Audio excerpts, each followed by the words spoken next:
Good evening, boys and girls. It's time for another edition of Tucked In Tuesday. You know me, I'm Mrs. Drobish, and I can't wait to read to you tonight. Actually, I have a special treat planned for you tonight because I will be reading to you from a balcony in New York City. That's right. That's where I was this past weekend for Labor Day, visiting my family in New York City. Before I start, I'd like to show you a couple things that you might find interesting about this city. If you take a look over my shoulder, you'll see a tower with red, white, and blue lights. That is the Empire State Building. To the right of the Empire State Building, you will see the Chrysler Building. Both the Chrysler Building and the Empire State Building are two of the largest buildings in New York City. It's a very funny story actually about those two buildings. They were competing to see which of those buildings would be the tallest back when they were being built. So maybe your teachers can talk to you about that someday, or even your parents. Last thing I'd love to show you is somewhere I went this morning with my family, and it's right down there. If you see another building with a tall pointy thing at the top, that is the World Trade Center Freedom Tower. And like I said, I was there today and I did take some video coverage for you that I hope to share with you soon. But now it's time to get you guys to bed. But before we do that, I'd love to read you one of my favorite books. Actually, it's not one of my favorite books. It's actually one of my favorite characters in children's literature. And it is The Pigeon.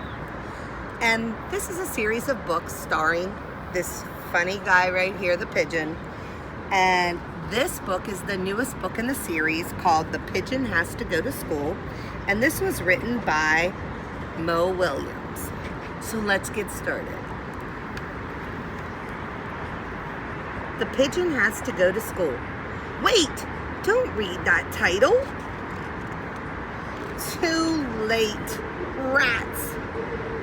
Why do I have to go to school? I already know everything.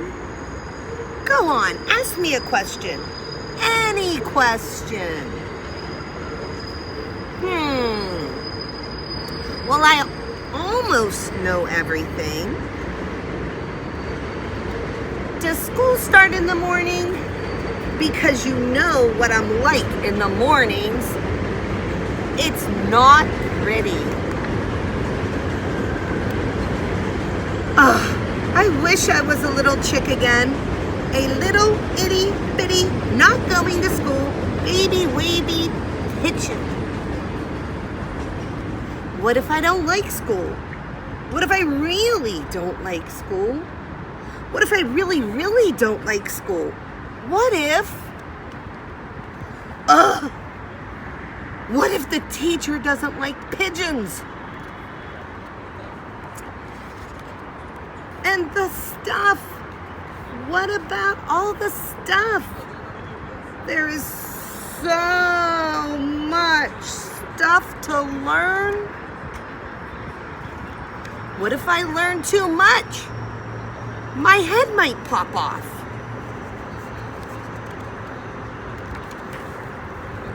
I'm scared.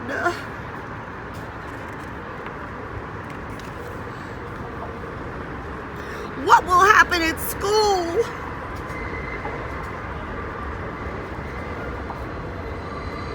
What if there is math or numbers?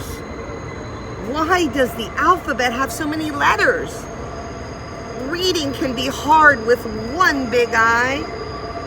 What about lunch? What will the other birds think about me? Will finger paint stick to my feathers? What's up with those heavy book bags? I'm a fragile bird. The unknown stresses me out, dude. There should be a place to practice all those things, with experts to help you in books and classrooms, and other birds to work and play with.